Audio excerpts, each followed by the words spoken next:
of you were in CC session? How many of you were actually in class when I discussed how many different people it takes to give us a water bottle? Or maybe if you don't have a water bottle, maybe the pen you're writing with. All of these questions and answers can be simply understood more to a greater extent if we continue to move into Unit 1. Unit 1 being global markets. I hope you're watching this video and questioning, does my teacher have a map jacket? I do. This is what I used to call my World War I and World War II jacket when I taught U.S. history. It is now turning into my global markets video.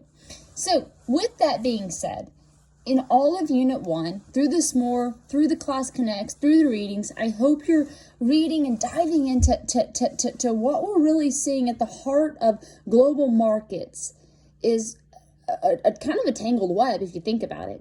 I mean, the interdependence that all these countries are relying on one another to work together, that's crazy. Or to as we're moving and moving into this more trade type globalization era and 4.0 globalization, beyond just the amazing fact that we have so many awesome goods at our disposal, we're also learning what are the countries that are those that are doing more of the work, the ones that are, being succumbed to child labor to get these goods into our hands. Or the fact of just what we're doing to ensure fair trade across a global idea. Globalization, interdependence, and fair trade, these are all things coming to add ahead. And prior to the pandemic, many people questioned, how are these things going to continue, and considering we're going so much technology.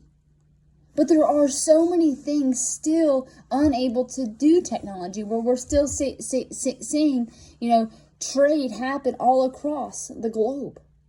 There are so many things that we take for granted that we're actually relying on someone else to help give it to us. Looking into to this unit is an amazing unit to start off. And ultimately, you're thinking just trade, but honestly, just in thinking trade, look at the can of worms we're actually getting into as we're diving in. Trade, we think just, moving goods from one place to the other. You go at the next level and you're starting to see, well, who are at the hands of getting those goods to where they need. And then you take it a step further and you're saying, oh, well, now we're looking into to countries that are ravished in poverty because of corporations or businesses are finding out that they can get a workforce where they pay them less money. And then beyond that, because of the impoverished country, you start seeing that child labor is then also being run in. So with this, Unit 1, we're kind of diving in, going kind of slow, but also kind of opening up a whole new can of worms. In this unit, you'll notice there are numerous teacher-graded assignments, projects that I'm putting out there.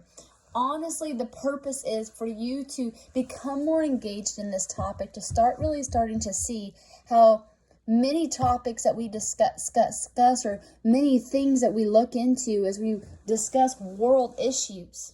It's not a one answer thing.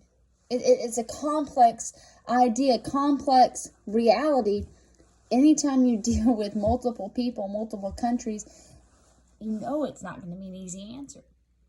So hold tight. Here we go into week 3. In week 3, don't forget you have Monday off. Enjoy it. Hopefully you'll have sun and beautiful time to relax a little bit longer.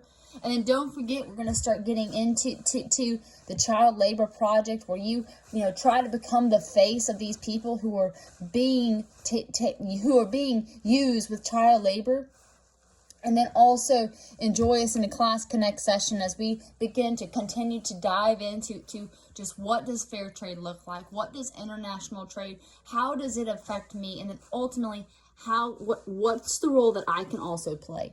Are there groups out there trying to fix, trying to help these issues at hand? So hopefully you've enjoyed week 2. Get ready for week 3 and admire my beautiful world jacket. See you guys.